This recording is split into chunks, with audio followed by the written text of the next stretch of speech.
Howdy folks, Frankie Day back here again on YouTube. Today I have part 2 of Speedy197's group build 1950 Cold War aircraft. From the last video I just completed my Lindbergh F-94C Starfire, and as to the group build, this is going to be part 2. I pondered on it last night and got thinking about it. I think it'd be a great addition to go ahead and just add this on to the build to kind of spice up my build I did. I got it finished quicker than I thought it would be, but so there's room and time for me to do this one too. And I don't know how far along a lot of you fellows out there got yours going. So far Walt's got his yak almost done, primed and ready to be done, and Speedy, Mark, it looks like you might got your Sabre probably finished too by now. Anyway, this is going to be part 2 of Speedy's 197 group build of Cold War aircraft for the 1950s. This is going to be an in-box review of the kit itself. Beginning of the inbox review. This is the old monogram F-100 Super Sabre. Now, although it has the Revell logo on there, as we all know, that Revell and monogram has merged together as a one.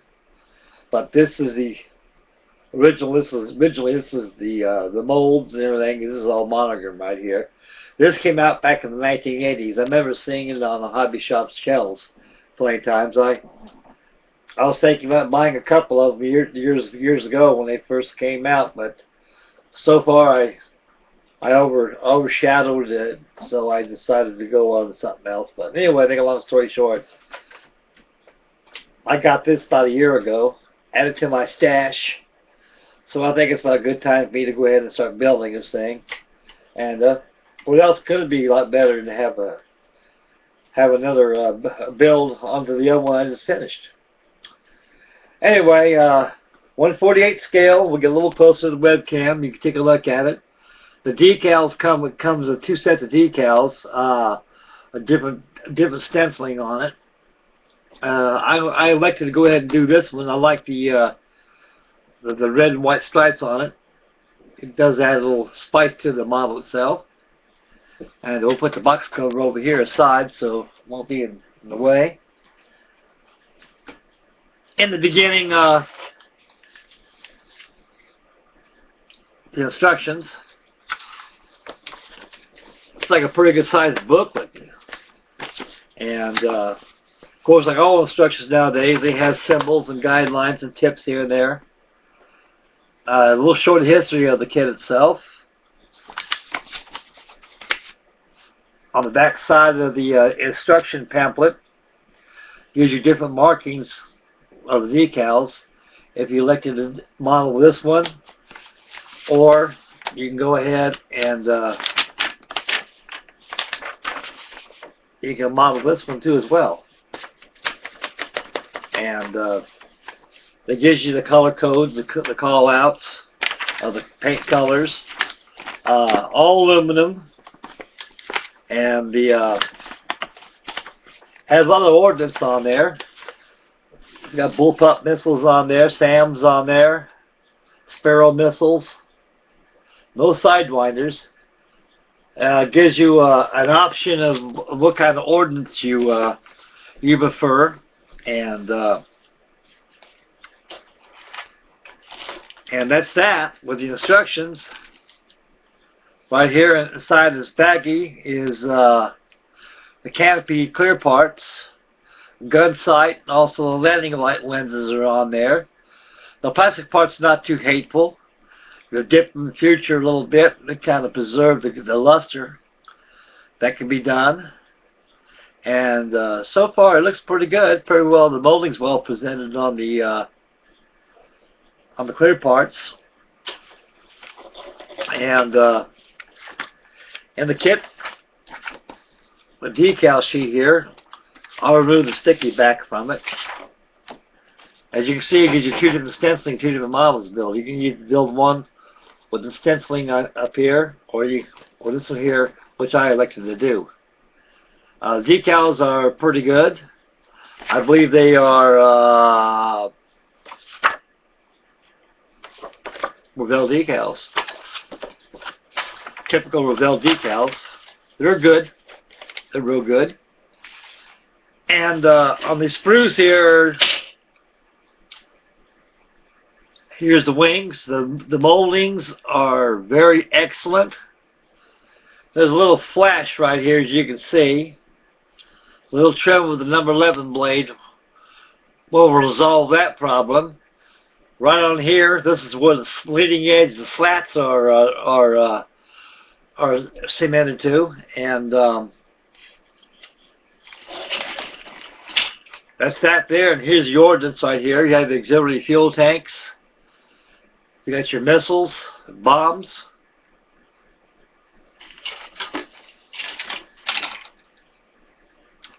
On sprue number 3 is the fin, the vertical stabilizer.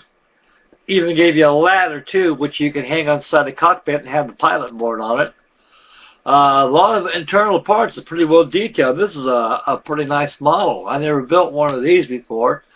I think the last F-100 Super Sabre I built was no Limburg kit, and I got 5 of them. As a matter of fact, I'll add this. I'll show you what I'm talking about. Excuse me back, fellas.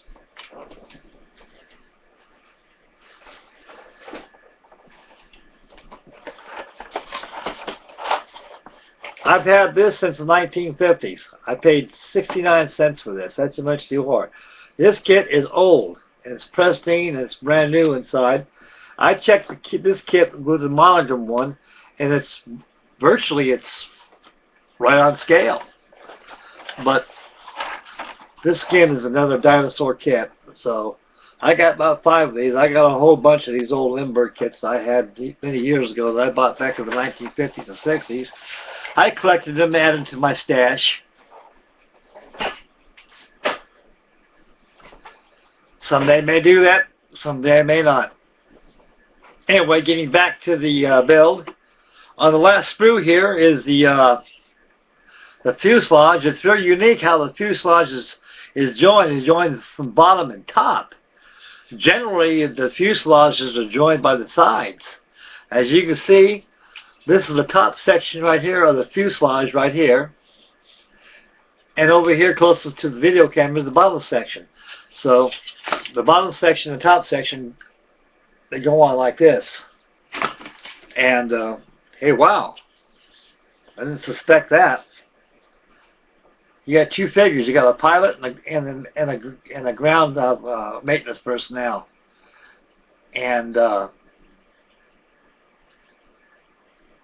pilot comes in 2 pieces. You got his little arm right there, as you can see.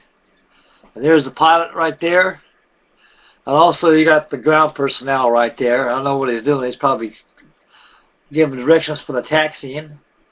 And the afterburner section, I haven't really ingested the instructions, but they give you 2 of them. Imagine they got the afterburner vanes that can be positioned and open to close position like that on my F-105 Thunder Chief. I had my paper model I built.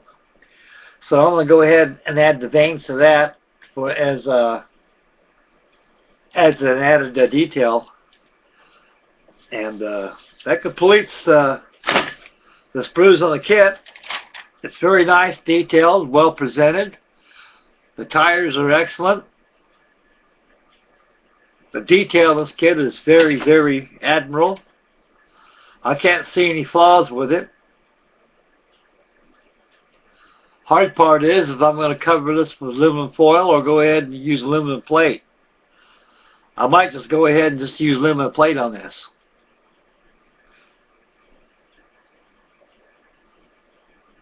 That would probably be the route I go for the finishing.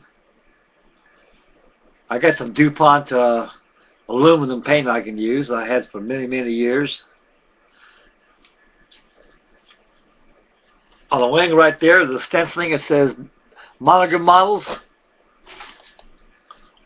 1980. It's been around for a while. I remember seeing it in hobby shops, you know, back in the 80s.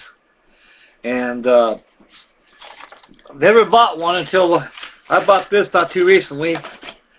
But that concludes the inbox review of the Monogram Revell F-100 Super Sabre, 1/48 scale. It's a dandy of a kit, and I think I'm going to enjoy doing this. I'll get started on this probably tomorrow, but I got to get my albatross going. And I got another group build I got to do on another form that I got to get started on that. So I'm working on 3 at a time, and it's keeping me busy. I wouldn't have it any other way. So that concludes the inbox build review of part 2 of Speedys197 group build of the Cold War 1950 aircraft, jet aircraft. I should make some leeway on tomorrow. I'll make another YouTube on this. I'll probably start working on it. And that'll be that. And I'd like to thank everybody for tuning in. And fire your comments. I'll fire them back to you on the fly. And may God bless, and please subscribe. And we'll catch you on the next YouTube presentation. So like Lenny says, painting your fingers, painting your face, be good to your mom. A-OK all the way, boys. Keep happy modeling. Enjoy your models. And thank you for tuning in again. And may God bless. And we'll catch you next time. Bye, fellas.